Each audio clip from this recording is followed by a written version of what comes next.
इस तरीके से जो अपध्यान के साधन है, हिंसा नंदी रौद्र ध्यान एक होता है। आगम ग्रंथ में जैन शासन में उस शब्द को लिया है सर्वज्ञ परमेष्टि ने। वो कहते हैं ऐसी सामग्री घर के अंदर मत करो जिससे किसी की आत्महत्या के भाव होने लगे। मरने मारने के भाव करने वाले किसी भी साधन सामग्री का प्रयोग घर के अंदर नहीं करना। घर के अंदर आपको बनाना क्या है, आलू प्याज लौकी टमाटर भटा बैंगन ये सब चीज़ों को छीलना है ना, तो वे एक हल्की क्वालिटी का छिलनी भी बहुत अच्छी है। बहुत ज़्यादा शार्प छिलनी की, शार्प चाकू की, हमको घर के अंदर बहुत ज़्यादा गन की कोई ज़रूरत नहीं है। लेकिन आपके घरों के अंदर भी एक आध कोई लाइसेंसी पड़ी होगी। वो जो लाइसेंसी पड़ी है उसका उपयोग हो या ना हो, घर के अंदर की लाइसेंसी का।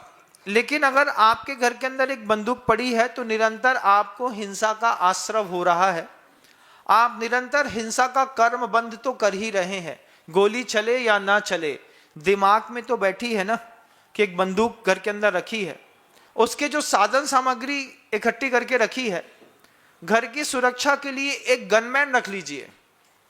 गनमैन रखने पर गन का जो मालिक है, हिंसा का दोष उसको लग रहा है, आपको नहीं लग रहा। हमने तो एक आदमी रखा है, नियुक्त किया है, गनमैन है, वो हमारे परिवार की सेफ्टी करता है। इससे आप हिंसा के दोष से मुक्त हैं। जैसे राजा महाराजाओं के पास क्षेत्रपाल रहते हैं, लोकपाल रहते हैं, अनीक रहते हैं, प्रजा रहती है, कोतवाल रहते हैं। ऐसे अपने घर के अंदर आप बाहर एक सेफ्टी गार्ड रखिए, उसकी गन होगी, वो चलाएगा तो कोई दिक्कत नहीं है, उसका स्वामी वो है।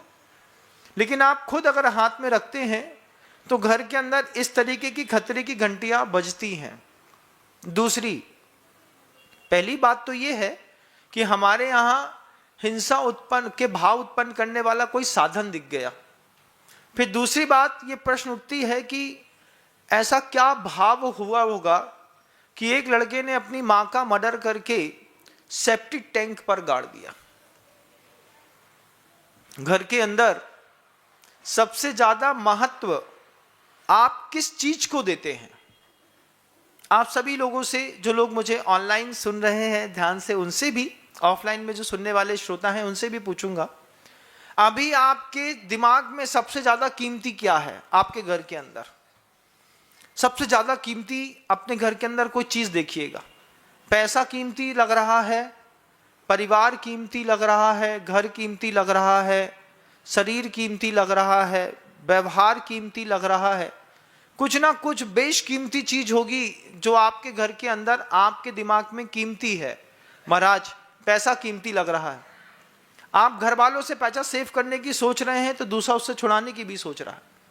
ये हिंसा के लिए आप एक माहौल बना रहे हैं। कुछ घरों के अंदर, आपके घर के अंदर अपने परिवार लोगों के बीच में क्रोध की स्थिति बताइए कैसी है? प्रश्न है, कुछ खड़े करूंगा, आप अपना समाधान खुद खोजिएगा कि आपके परिवार के बीच में, जब आपको पता है कि आपको 5-7 लोगों को साथ में ही रहना है, जीवन भर रहना है, ये बात भी तय है, माता पिता भाई बहन पितृ पिता साथ में रहने वाले लोग हैं।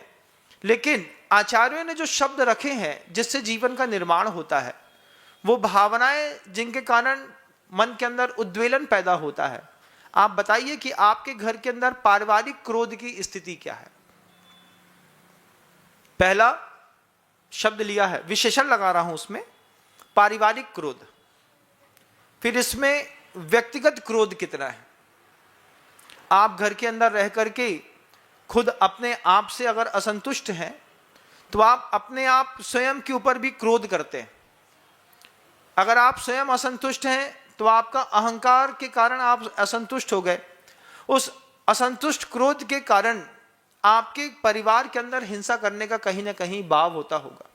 जब कभी भी क्रोध की बात आई, गुरुवन ने हमेशा द्वैपायन मुनि का उदाहरण दिया। आचार्य भगवंत कहते थे कि देखो तो 12 वर्ष तक उग्र तपस्या करके उस द्वैपायन मुनि ने तप्त रिद्धि प्राप्त करी। कौन सी रिद्धि प्राप्त करी?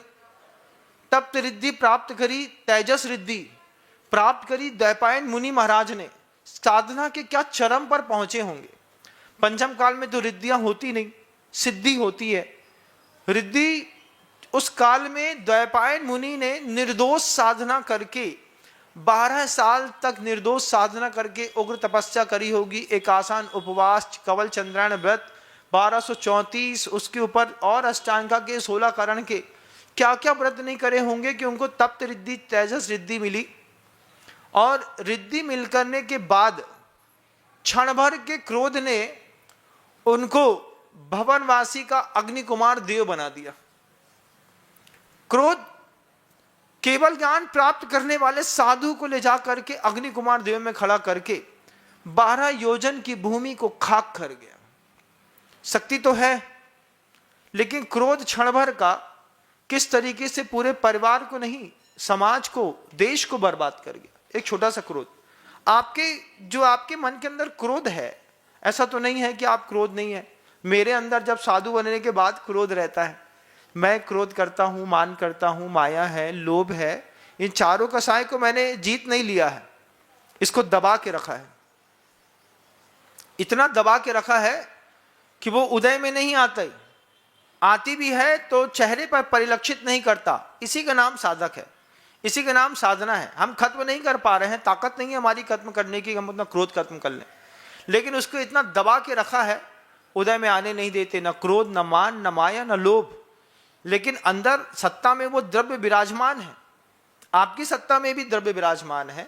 तो जो विराजमान द्रव्य आपकी सत्ता में है, अगर खतरे की घंटी घर के अंदर ही बज रही है, बाहर वाले आपको मारने नहीं आएंगे, ये बात बिल्कुल तय है, बिल्कुल तय है।